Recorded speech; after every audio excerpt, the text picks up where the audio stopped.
बिस्मिल्लाहिर्रहमानिर्रहीम।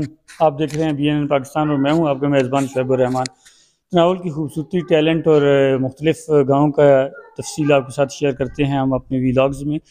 खमिया में हम आए हुए थे एक प्रोग्राम रिकॉर्ड करने के लिए। यहाँ पे मस्जिद आने का इत्तेफाक हुआ और यहाँ पे ज़ोहर की नमाज हमने पढ़ी है। तो एक यूनिक किस्म की मस्जिद थी, एक मुख्तलिफ किस्म का काम देखने को मिला।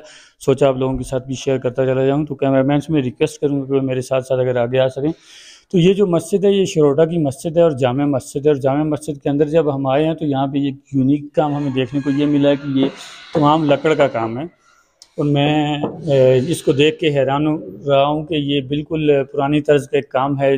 छोटे छोटे पीसेस के साथ ये बनाई गई मस्जिद है, डेकोरेशन पीसेस लगाए गए हैं। तो थोड़ा क्लोज जूम इन करके मैं आपको दिखाता हूँ कि ये बिल्कुल छोटे से क्लिप हैं, छोटी छोटी लकड़ के ये पीस हैं जिनको यहाँ पे बनाया गया है। और इसमें जितनी भी शिदाकारी आपको नज़र आ रही है, जितना भी इस पे काम हुआ है, ये बिल्कुल हाथों के साथ हुआ है और यहाँ पे हुआ है लोकली।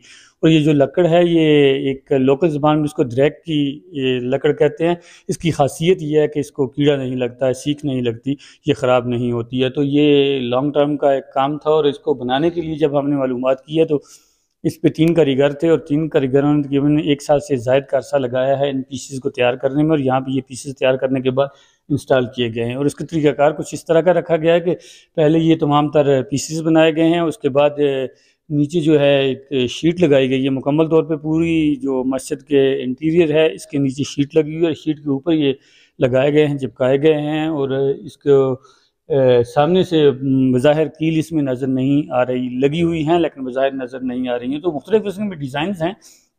एक साथ साथ हम आपको डिज़ाइन भी दिखा रहे हैं कि इसको किस किस्म के डिज़ाइन इस्तेमाल किए गए हैं। और ये सबसे जो यूनिक बात है वो ये है कि ये मस्जिद जो डेकोरेशन की गई है इसकी जदीद और रवायती अंदाज दोनों को इम्तियाज़ है, बेहतरीन किस्म का। ये जदीद तर्ज के दरवाज़े लगाए गए हैं और अगर दरवाज़े आप देखें तो ये शीशे के और लगे हुए दरवाजे हैं। जबकि छत अगर आप देखें तो जो छत है वो भी जदीद तर्ज की बनी हुई है।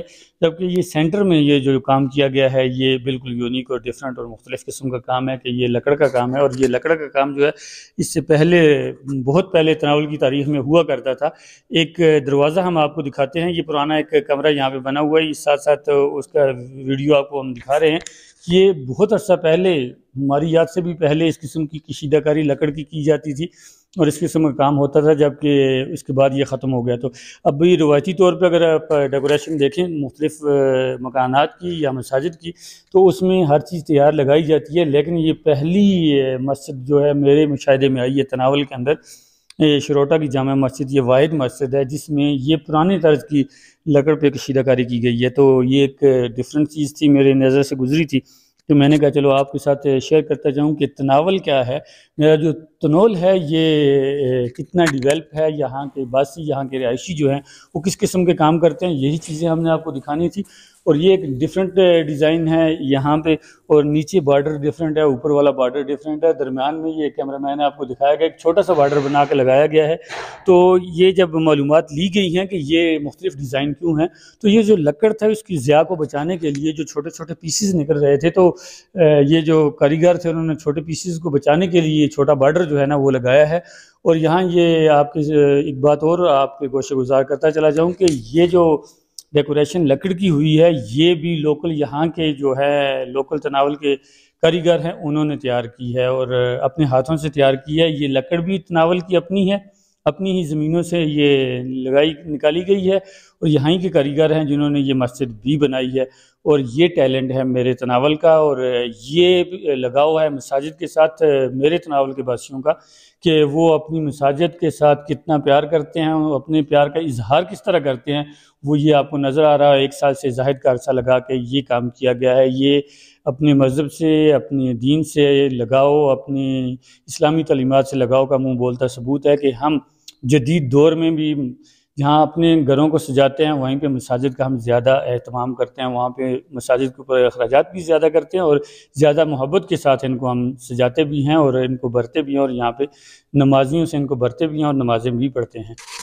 जी नाज़रीन, मस्जिद का अंदर का हिस्सा तो आपको दिखाया था, तो सोचा बाहर का सहन भी आपके साथ शेयर कर दिया जाए कि बाहर की क्या पोजीशन है। तो ये मस्जिद बाहर से है और ये जो ऊपर ये जो जगह आपको नज़र आ रही है ये मदरसा है, नीचे मस्जिद है, ऊपर मदरसा, और साथ हमारे कारी साहब भी मौजूद हैं। ये कारी साहब यहीं पे पढ़ाते हैं। और ये जो बाहर का जो एरिया है, ये बाहर के एरिया के बारे में आपको बता दूं कि साबका द्वार में बहुत सारे लोग तनावल के जानते भी होंगे, उनको पता भी होगा कि मस्जिद के साथ तो हुजरा ज़रूर हुआ करता था। तो पहले बुज़ुर्ग जो हमारे होते थे, बड़े होते थे, वो शाम के वक़्त या किसी भी वक़्त असर के बाद जब मस्जिद में नमाज़ पढ़ते थे, उसके बाद हुजरे में बैठते थे। वहीं पे सियासी मामलात भी होते थे और गाँव के जो मामलात होते थे वो वहीं पे होते थे। तो तब ये बैठने के लिए जगह बनाई गई थी। और कैमरामैन को मैं कहूँगा कि ये राइट साइड पे आपको ज़रूर दिखाए कि ये अभी भी वो पुरानी कुछ चीज़ें जो है ना मौजूद हैं। और यहाँ पे लोगों के बैठने के लिए सिटिंग अरेंजमेंट जो होती थी वो परमानेंट होती थी। तो ये सिटिंग अरेंजमेंट दीवार के साथ आपको सारी नज़र आ रही होगी। और ये हुजरा टाइप जो जगह है वो आज भी यहाँ पे है, एक मस्जिद के साथ बाहर गैदरिंग के लिए, अगर कोई भी किसी किस्म की गैदरिंग हो तो उसके लिए जगह मौजूद है। और उसके साथ ही ज़रूरियात को मद्देनज़र रखते हुए वाशरूम भी और उसके साथ लेटरिन भी मौजूद हैं। और ये मदरसा भी मौजूद है। यहाँ पे कारी साहब भी हैं और बच्चे भी हैं। और ये अहवाल है हमारे तनावल का, हमारे हज़ारे का। और ये सारी चीज़ें आपके साथ शेयर करनी थी कि जो लोग ये समझते हैं कि तनावल डेवलप नहीं है या बैकवर्ड एरिया है, तो उनके लिए ये स्पेशल प्रोग्राम्स हम कर रहे हैं कि हम कितने डेवलप हैं और कितने वेल ऑर्गेनाइज हैं। ये आपको आगे भी चल के हम दिखाएंगे इंशाल्लाह।